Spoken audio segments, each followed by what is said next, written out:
Hello बच्चों, चलिए प्रश्न को समझते हैं।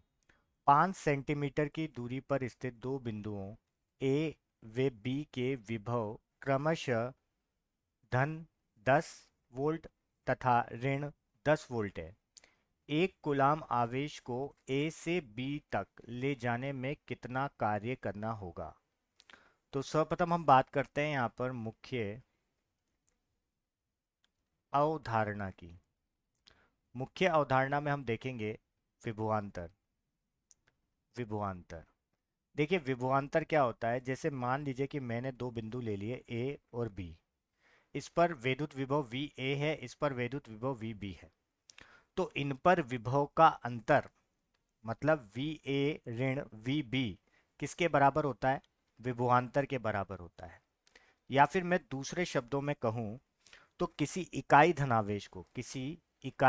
धनावेश को एक बिंदु से दूसरे बिंदु तक ले जाने के लिए एक बिंदु से दूसरे बिंदु तक ले जाने के लिए कार्य को उन दोनों बिंदुओं के बीच का विभवांतर कहते हैं। ठीक है, मतलब इस पर जो मैं कार्य कर रहा हूं इन दोनों बिंदुओं के, इस बिंदु से लेकर इस बिंदु तक ले जाने के लिए, तो वो किसके बराबर होगा? विभवांतर के बराबर होगा।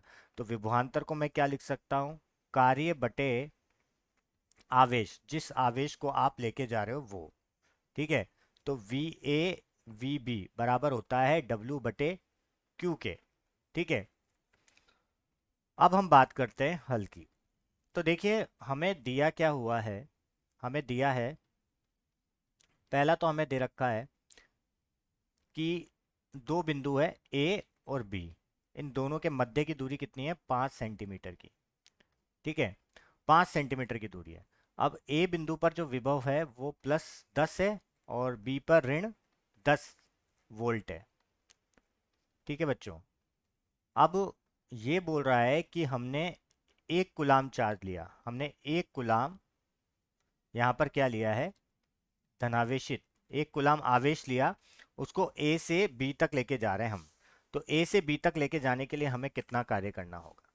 तो देखिए, अगर ए से बी तक लेके जा रहे हैं तो कहीं ना कहीं यहाँ पर हम क्या किसकी बात कर रहे हैं? यहाँ पर हम बात कर रहे हैं विभवांतर की। तो बच्चों, विभवांतर होता क्या है? विभवांतर होता है कि किसी भी इकाई धनावेश को एक बिंदु से दूसरे बिंदु तक ले जाने में किए गए कार्य को उन दोनों बिंदुओं के बीच में विभवांतर कहते हैं। ठीक है, या फिर मैं दूसरे शब्दों में कहूं तो इन दोनों बिंदुओं के मध्य विभव का अंतर वो विभवांतर कहलाता है। तो मैंने क्या करा? कार्य करा। किस पर करा कार्य? उस आवेश पर करा। ठीक है, तो मैं क्या लिख सकता हूं? कार्य बटे आवेश लिख सकता हूं। ठीक है बच्चों, तो अब अगर मैं यहाँ पर, मुझे क्या क्या दिया हुआ है? देखिए, पहले तो मुझे विभवांतर यहाँ पर निकालना क्या है? कार्य को निकालना है। ठीक है, मुझे आवेश भी दे रखा है और दोनों बिंदुओं पर विभव भी दे रखा है। जैसे एक बिंदु पर तो जो विभव दे रखा है वो 10 वोल्ट दे रखा है, तो इनकी इनके सबकी मानों को हम यहाँ पे रख देंगे। तो एक तो दे रखा है 10 और एक दे रखा है ऋण 10। और कार्य हमें निकालना है और आवेश कितना दे रखा है? आवेश 1 कूलाम है। तो यहां से अगर देखेंगे तो ये 20 हो गया। तो कार्य हमारा कितना आ गया? 20 जूल आ गया। और यही हमारे इस प्रश्न का उपयुक्त उत्तर होगा। मैं आशा करता हूं कि आप लोगों को समझ आया होगा। धन्यवाद।